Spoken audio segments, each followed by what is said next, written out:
Seja bem-vindo a mais essa entrevista do Instituto Legislativo Brasileiro, na nossa produção sobre as licitações. Estamos conversando com o Dr. Lucas Furtado, ele que é do Tribunal de Contas da União, Procurador-Geral do Ministério Público do Tribunal de Contas da União, e tem conversado conosco ao longo das entrevistas sobre as licitações, seus detalhes, suas modalidades, como elas se processam dentro da gestão pública. E hoje vamos tratar de uma novidade, do pregão.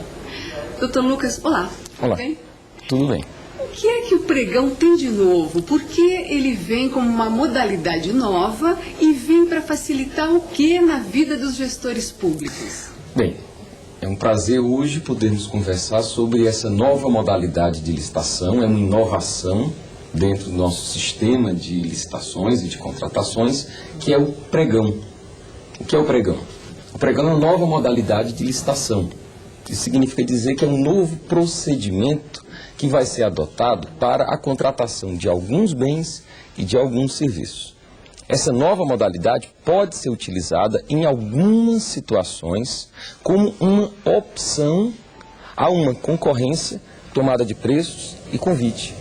Sempre será uma opção, uma alternativa para o gestor público? Quer dizer, esse pregão, essa nova modalidade não vem para revogar uma outra modalidade ou substituí-la efetivamente?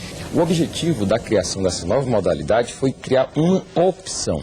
Em nada se revogou a lei de licitações, a lei 8666, mas em algumas situações em que o administrador público antes teria de usar concorrência, tomada de preços ou convite, pode ele, como uma alternativa, usar o pregão. Agora, num exemplo prático, pelo que a gente pode entender que são bens e serviços dentro dessa modalidade do pregão? Na prática, vamos a um exemplo.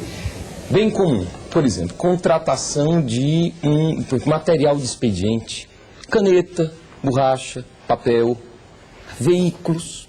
Nós temos a rigor que o pregão foi criado pela Lei 10.520 e regulamentado por um decreto. No plano federal, para a administração pública federal, nós temos o decreto 3.555 de 2000.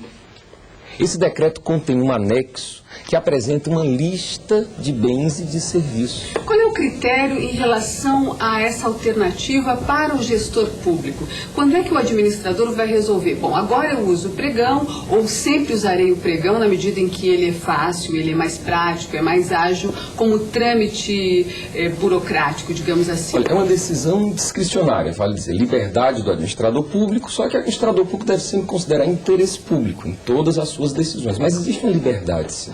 Convém, para a contratação desses bens, desses serviços comuns, que se use pregão, porque é rápido, porque reduz preço, mas não existe a rigor nenhuma obrigatoriedade. A lei põe o pregão à disposição dos administradores públicos. O decreto diz que para aqueles bens deve-se utilizar preferencialmente o pregão, porque já se sabe que ele é um instrumento muito positivo, mas em termos de obrigação, de punição, de forma alguma. Caso o administrador público queira continuar a utilizar as modalidades da Lei 8666, não é isso? Ele está deixando de utilizar um instrumento muito bom, muito positivo, mas não há que se falar em nenhuma irregularidade em absoluto. Mas, repito, convém que se utilize o pregão.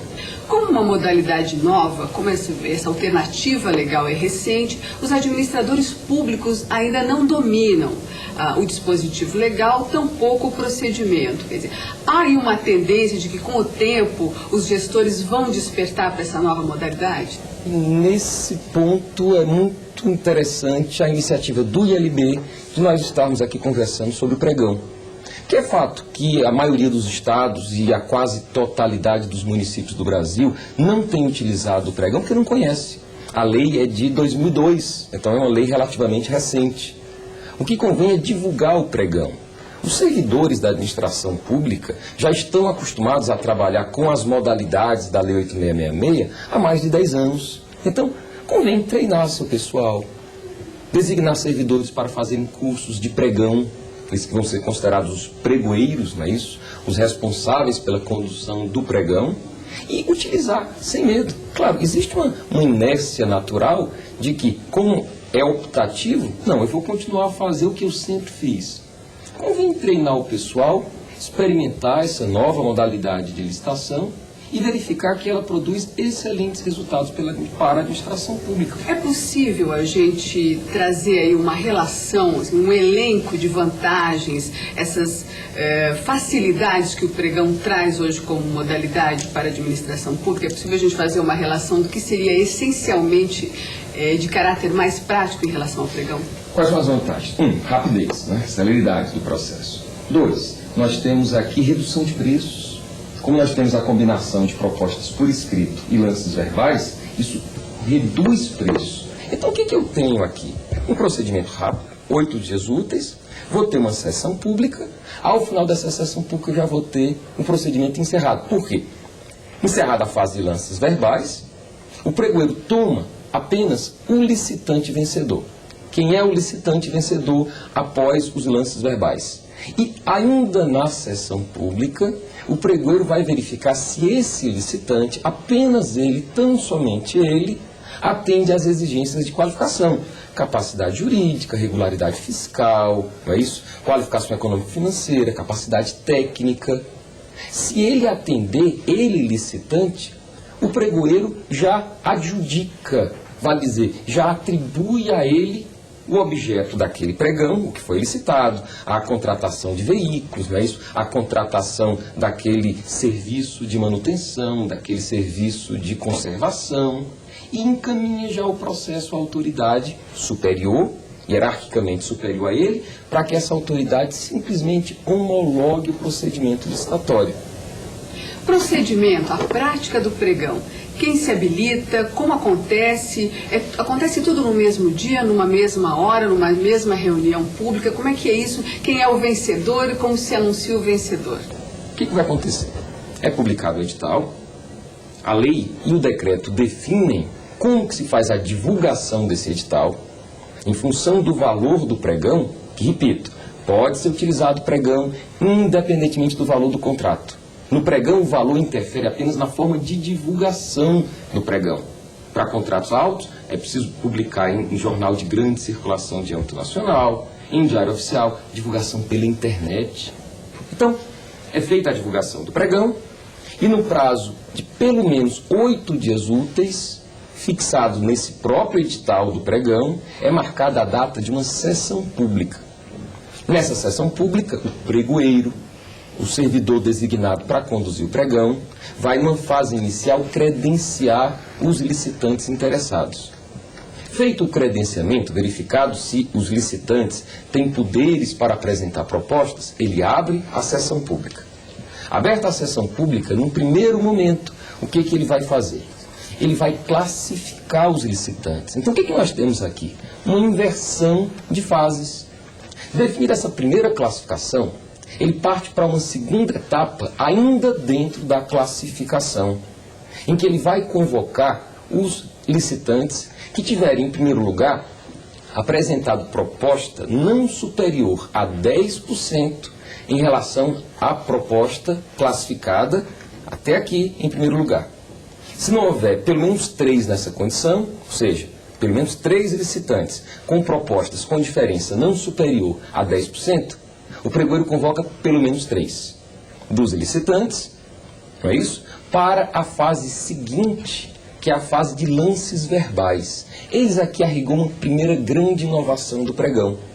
Nós temos uma combinação de propostas por escrito e de lances verbais na sessão pública do pregão.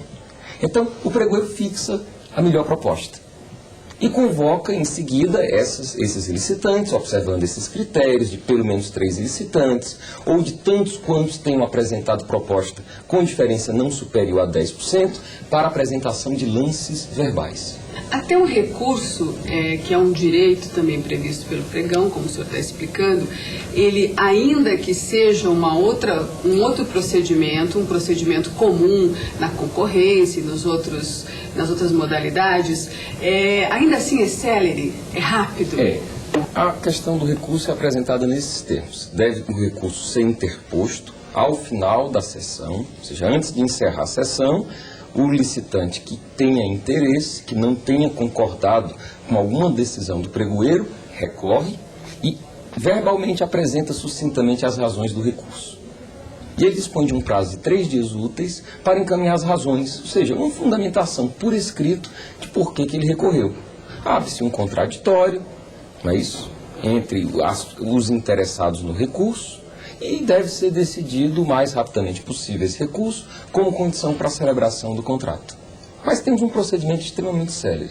Menos burocracia, agilidade nos procedimentos, esse dinamismo, essas facilidades e vantagens do pregão não colocariam essa modalidade como uma alternativa constante para os gestores públicos? Quer dizer, não sei se pode se falar que corre-se o risco, mas há uma tendência de que as administrações públicas passem a usar exclusivamente o pregão daqui para frente?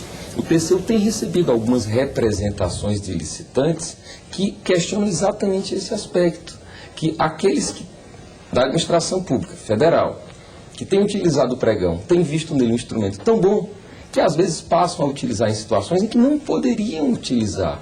E a principal queixa diz respeito exatamente à contratação de bens complexos. Não é o valor do bem que o torna complexo. É o próprio bem, são as descrições do bem, a dificuldade de descrever determinados bens. Por exemplo, comprar um computador complicado, com muitas especificações, não pode se utilizar pregão. O TCU tem determinado a anulação de alguns pregões, e o próprio Poder Judiciário tem adotado o mesmo procedimento, porque pregão é para o que é comum, para o que é simples. É bom, é rápido, deve ser utilizado, mas não é solução para todos os problemas. Não pode o pregão ser considerado uma revogação da Lei 8.666 de modo algum. Doutor Lucas, obrigada mais uma vez pela entrevista, mais uma vez por ter estado conosco, mais essa produção do Instituto Legislativo Brasileiro. Esperamos que a conversa de hoje seja útil para todos os administradores que utilizam e principalmente para aqueles que ainda não têm utilizado. E que tenham agora a oportunidade de se aprofundar, de melhor estudar, de acessar o site do ILB no Senado e verificar que nós temos um curso lá. O ILB oferece gratuitamente a qualquer interessado um curso com detalhes específicos, inclusive sobre pregão. E obrigada a você por ter estado conosco. Você continua acompanhando a programação da TV Senado e também esteja com a gente na próxima entrevista sobre licitações. Até lá!